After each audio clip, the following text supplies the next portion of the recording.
Alors, le conditionnel passé. Donc, dans un autre article, je vous expliquais la formation du conditionnel présent.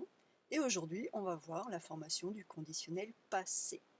Donc, le conditionnel passé fonctionne sur le principe du passé composé, c'est-à-dire un sujet, un auxiliaire et un participe passé.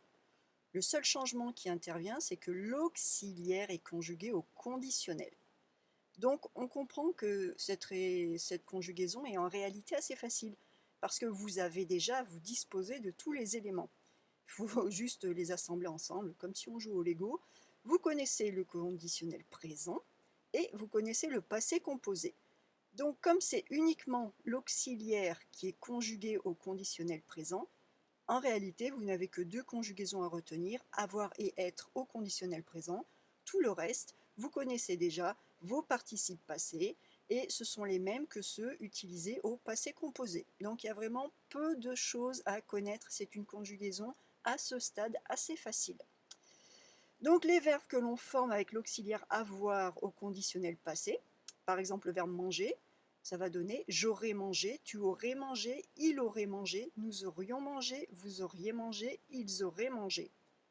Le verbe grandir, j'aurais grandi, tu aurais grandi, il aurait grandi, nous aurions grandi, vous auriez grandi, ils auraient grandi. Donc là, on pense bien à faire la petite gymnastique articulatoire. Nous aurions re-i, hein, le R, le I, on doit tout entendre. Nous aurions grandi, vous auriez grandi. Auriez, et puis la liaison, vous auriez grandi. Les verbes qui sont formés au conditionnel passé avec l'auxiliaire être, donc ce sont les mêmes que ceux qui étaient formés au passé composé avec l'auxiliaire être.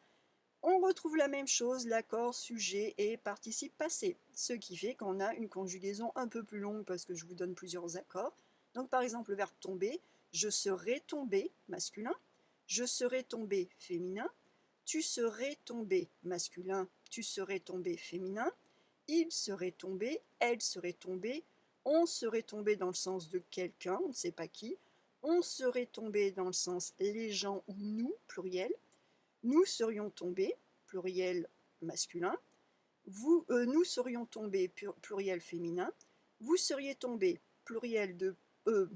pas du tout pluriel justement, le vous de politesse, singulier masculin, vous seriez tombés, vous de politesse, singulier féminin, vous seriez tombés, pluriel masculin, vous seriez tombés, pluriel féminin. Et enfin, il serait tombé et elle serait tombée. Et on a la même chose avec le verbe partir, on a les mêmes accords. Des exemples de conditionnels passés. Il aurait dû se souvenir de prendre son parapluie. Il aurait dû, mais il ne l'a pas fait. Maintenant il pleut, il va être tout mouillé. Il serait rentré avant nous. Comment? Mais ce n'est pas possible. Est-ce que vous auriez vu un petit chien noir? Forme très polie. Hein? Est-ce que vous auriez vu un petit chien noir? Elle aurait eu un malaise en conduisant et elle a eu un accident. Hypothèse, elle aurait eu un malaise en conduisant. Mais alors, c'est lui qui aurait cuisiné ce bon gâteau? Quelle surprise! Je croyais qu'il ne savait pas cuisiner. Hein, là, on exprime également la surprise. Donc voilà, le conditionnel passé, comme vous le voyez, c'est une conjugaison qui est assez simple à maîtriser à ce stade. Une fois que vous maîtrisez le passé composé et le conditionnel présent, le conditionnel passé est vraiment tout simple.